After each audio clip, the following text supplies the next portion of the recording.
ओम श्री परमात्मने नमः। मैं प्रोफेसर हृदय अवस्थी अपने परम पूज्य गुरु जी वेदमूर्ति तपोनिष्ठ गीता उपनिषद पुराण और धर्मशास्त्र के विशेषज्ञ प्रोफेसर पंडित भगवत शरण शुक्ल जी के साथ में Awasthi Ayurveda anatomy yoga and spirituality channel पर हार्दिक स्वागत करता हूँ।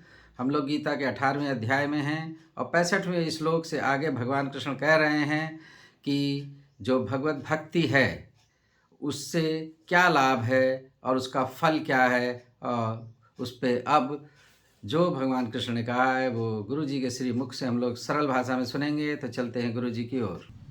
नमोस्त्वनंताय सहस्रमूर्तये सहस्रपादाक्षिशिरोरुबाहवे सहस्रनाम्ने पुरुषाय शाश्वते सहस्रकोटियुगधारिणे नमः। कृष्णाय वासुदेवाय हरे परमात्मने प्रणतक्लेशनाशाय गोविंदाय नमो नमः। इस चैनल से संबद्ध सभी विद्वद्गण, सभी जिज्ञासु छात्रवृंद, सहृदय सज्जन वृंद एवं इस चैनल के संस्थापक तथा प्रबंधक आचार्य हरिहृदय अवस्थी जी, गीता ज्ञान यज्ञ के शुभ अवसर पर आप सभी का स्वागत है। भगवान इस गीता ग्रंथ में प्रत्येक व्यक्ति के पूर्ण समुद्धार की बात करते हैं। उसके साथ साथ उनकी ये भावना है कि जगत के समस्त जीव मुक्ति को प्राप्त करें और जब तक इस संसार में विद्यमान हैं तब तक अपने कर्तव्य कर्मों का, उनमें आसक्ति को छोड़ करके फल की आकांक्षा से रहित हो करके निर्वहन करें। भगवान की जो भक्ति है उस भक्ति के विषय में व्यक्ति का स्वरूप कैसे होना चाहिए जिससे वह भक्त उस परमात्मा को पूर्ण रूप से प्राप्त कर सके। भगवान कहते हैं मन मना भव मद भक्तो मद्याजी माम नमस्कुरु मामे वैश्यसि सत्यम ते प्रिय जाने प्रियोसी में। भगवान कहते हैं मन मना, मन मना भव। मन मना भव का तात्पर्य क्या होता है? मन मना शब्द से और मत जो है स्मत शब्द से भगवान श्री भंडारण को लिया जा रहा है कि जो परमात्मा है सर्वशक्तिमान है, सर्वाधार है, सर्वज्ञ है, सर्वांतर्यामी है, सर्वव्यापी है, जो ऐसा सर्वेश्वर, वह उसमें मेरा मन पूर्ण रूप से समर्पित हो जाए, लग जाए, तो परमात्मनि मनः यस्य इति मन मना। जो परमात्मा में जिसका मन रम जाए उसको कहते हैं मन मना, अर्थात भगवत मन वाला। तो वो आपको अपने बनना है कि आपका जो मन है निरंतर उस परमात्मा का ही अनुशीलन करे, उनका ही ध्यान करे, उसके अतिरिक्त और कोई भी समस्त संसार की वस्तु ध्यान में न आए। तो अब ये होगा कैसे मन मना? हमारा मन केवल परमात्मा का ही ध्यान कैसे कर सकता है? जगत में रहते हुए जगत की बहुत सी चीजें उनका भी तो ध्यान करना पड़ेगा, नहीं साम जो व्यवहार वो नहीं बनेगा। तो उसका एक ही स्वरूप है कि प्रत्येक वस्तु में भी परमात्मा को ही देखना। तो जब प्रत्येक वस्तु को परमात्मा में देखेंगे तो कोई भी वस्तु होगी वो परमात्मा स्वरूप होगी। इस कारण से मन मना व्यक्ति इस रूप में हो सकता है। मद भक्त, भगवान कहते हैं कि मेरा ही भजन आप करिए। तो परमात्मा श्रीमन्नारायण वही एकमात्र हमारा स्वामी है, वही हमारी गति है, वही हमारा संरक्षक है, वही हमारा आश्रय है। इसलिए हम उस परमात्मा के सर्वथा अधीन हैं और निरंतर उसी की सेवा में हम संलग्न हैं, ऐसे भाव होना मद भक्त का स्वरूप माना जाता है। मद्याजी, यजन का अर्थ होता है पूजन, याग आदि कर्म, व्रत आदि कर्म। तो हम उस परमात्मा को ही उद्देश्य करके, परमात्मा को ही इष्ट देव मान करके वो निरंतर उनका पूजन करना, यजन करना, भजन करना, यह स्वरूप मद्याजी का है। फिर भगवान कहते हैं माम नमस्कुरु। माम नमस्कुरु का तात्पर्य क्या है? भगवान कहते हैं कि भगवान का प्रणाम करने का तात्पर्य ही होता है कि पूर्ण रूप से उस परमात्मा में समर्पित होना। जो परमेश्वर सगुण स्वरूप भी है, निर्गुण स्वरूप भी है, निराकार भी है, साकार भी है। तो ऐसा जो परमात्मा है उसके प्रति पूर्ण रूप से समर्पित होकर के और उनको प्रणाम करना, क्योंकि परमात्मा को प्रणाम करना भी बहुत आवश्यक है और उसके द्वारा सर्वतोभावेन आत्मसमर्पण की भावना होती है, परमात्मा की उत्कृष्टता का अनुभव होता है। दूसरे भगवान कहते हैं कि मामे वैश्यस्य, ऐसा जो व्यक्ति है, ऐसा जो जीव है, माम एव एष्यसि, या जीव शब्द से या यहाँ पर स्वयं अर्जुन को कह रहे हैं कि ऐसा करने से आप मुझे सर्वथा प्राप्त करोगे। क्यों प्राप्त करोगे परमात्मा को, मुझे, परमात्मा स्वरूप मुझे? प्रियोसी में, आप मेरे प्रिय हो। तो मैं सत्यम ते प्रति जाने, मैं तुमसे सत्य कहता हूं कि अगर तुम मेरे मन वाले हो जाओगे, मेरे भक्त हो जाओगे, मेरा यजन करने वाले होगे, मुझे नमस्कार करोगे, तो मुझको ही प्राप्त करोगे, क्योंकि तुम मेरे प्रिय हो। इसलिए मैं सत्य रूप से कहता हूं तुम मुझे ही प्राप्त करोगे। ये वस्तुतः अर्जुन एक जो है उद्देश्य है इस उपदेश के लिए, और परमात्मा इस उपदेश के माध्यम से जीव मात्र को ये उपदेश दे रहे हैं। ये संपूर्ण जीवों का प्रतिनिधि के रूप में है अर्जुन।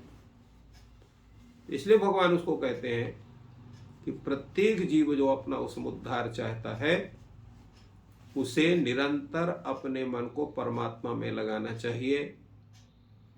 निरंतर परमात्मा में ही उसकी संपूर्ण प्रक्रियाएं होनी चाहिए। वो भक्ति, भजन इत्यादि, उनका नमस्ते में जो है समर्पण, उनका यजन, और अंत में आत्मसमर्पण उस परमात्मा के प्रति होना चाहिए।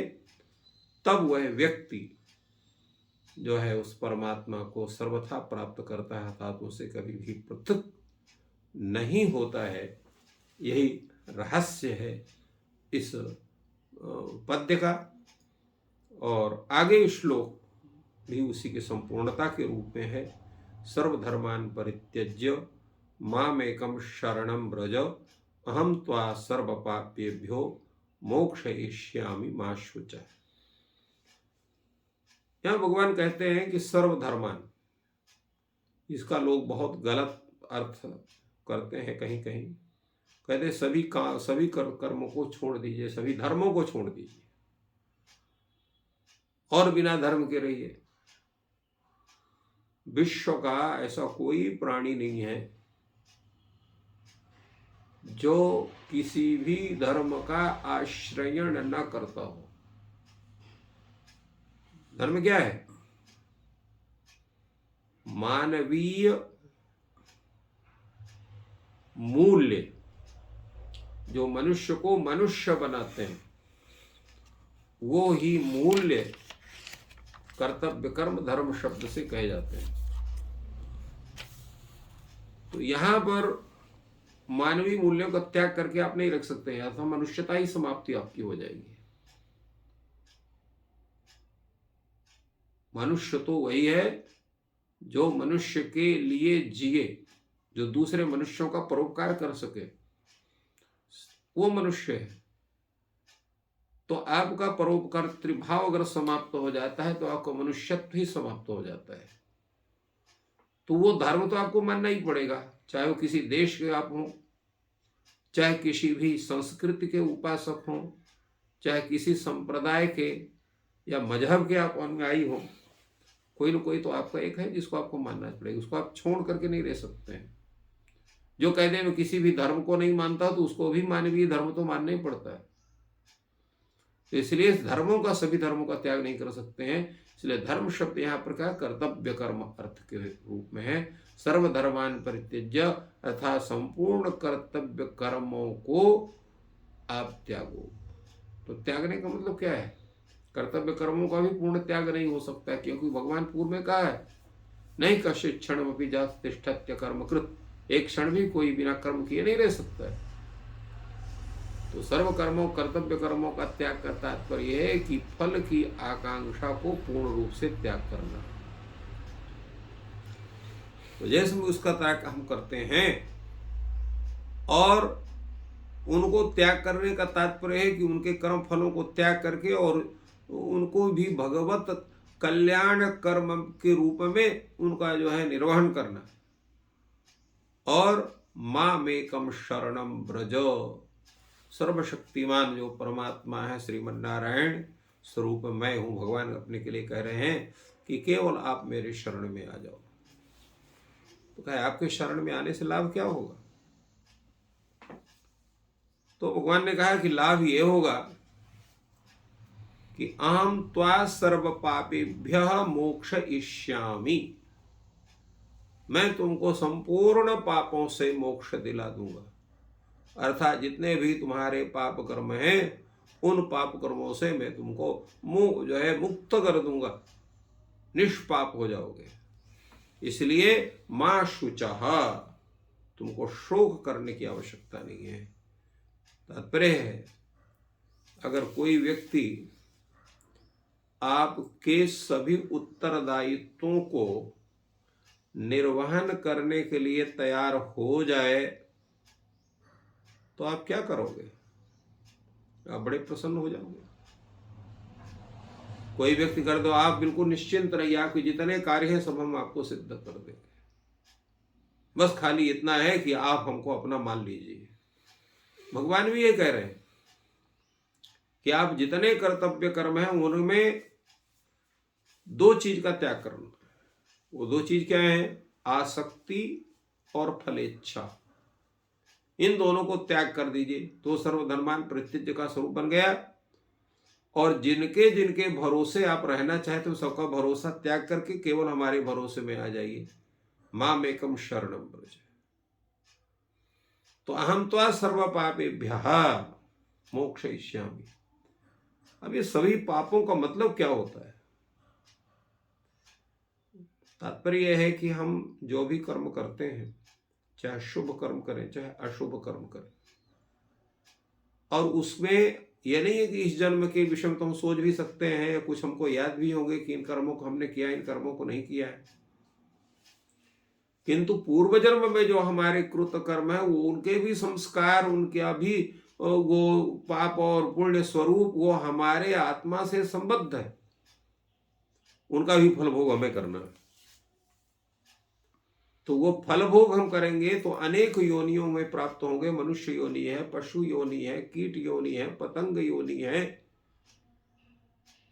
और जो है पक्षी आदि योनियां हैं। 84 लक्ष योनियों का स्वरूप है। तो किसी भी योनियों में हम जा सकते हैं। हमने पुण्य के प्रभाव से देव गंधर्वादि यक्षादि लोगों को भी प्राप्त कर सकते हैं, और कीट पतंग मनुष्य आदि योनियों को भी हम प्राप्त कर सकते हैं। तो ये योनियों का चक्कर हमारा तो चलता ही रहेगा। इसलिए भगवान ने कहा सर्व पापेभ्यः। सर्व पापेभ्यो का मतलब क्या है? जितने भी कर्म बंधन स्वरूप शुभाशुभ कर्म, उनसे जो पुण्य और पाप दोनों है। तो पाप शब्द यहाँ पर पाप को भी बता रहा है, पुण्य को भी बतला रहा है। उन सब से हम आपको मुक्त कर देंगे, अर्थात आपको निष्कर्म स्वरूप आपको प्रदान करेंगे, अर्थात कर्म बंधन की संपूर्ण स्थितियां आपकी समाप्त होंगी। तब आप ये संसार से आप मुक्त को तभी प्राप्त कर सकते हैं, उसके पहले नहीं कर सकते हैं। दूसरा, भगवान ने मां शुचः कहा, मां शुचः का आपको शोक नहीं करना है। तो यही तात्पर्य है कि जब हम पूर्ण रूप से परमात्मा के चरणों में समर्पित हो जाते हैं तो फिर संसार की जितनी बाधाएं हैं स्वतः समाप्त हो जाती हैं। जैसे तुलसीदास जी ने कहा है, सुखी मीन जीव नीर अगाधा, जिमि हरि शरण न एको बाधा। जैसे मछली जब अगाध जल को प्राप्त कर लेती है तो फिर उसे डर नहीं रहता है कि कहीं जल समाप्त हो गए तो मैं मर ना जाऊं। इसी प्रकार जीव भी जब भगवान की शरणागति को प्राप्त कर लेता है तो उसको यह डर नहीं होता है कि कहीं फिर भव बाधा के चक्कर में हम न पड़ जाएं। वो पुनः पूर्ण रूप से मोक्ष को प्राप्त करता है। तो यही भगवान का सबसे बड़ा ये निर्देश है, ये उनका आदेश है, ये उनकी कृपा है कि आप सब कुछ छोड़ करके सवै तजय रामय भजे का जो स्वरूप है वो यही है कि सभी कर्मों में आसक्ति को छोड़ करके, फलेच्छा को छोड़ करके यथाशक्ति शास्त्र द्वारा बोधित कर्मों का सामान्य रूप से आचरण करते हुए पूर्ण रूप से अपने को भगवान में समर्पित कर देना चाहिए। तो इस प्रकार गुरु जी ने बहुत ही सरल शब्दों में भक्ति के फल के बारे में बताया जो भगवान श्री कृष्ण ने कहा है। और आपका दिन शुभ हो, ईश्वर आपकी सहायता करें और आप में भक्ति जागृत हो। इस सद्भावना के साथ धन्यवाद।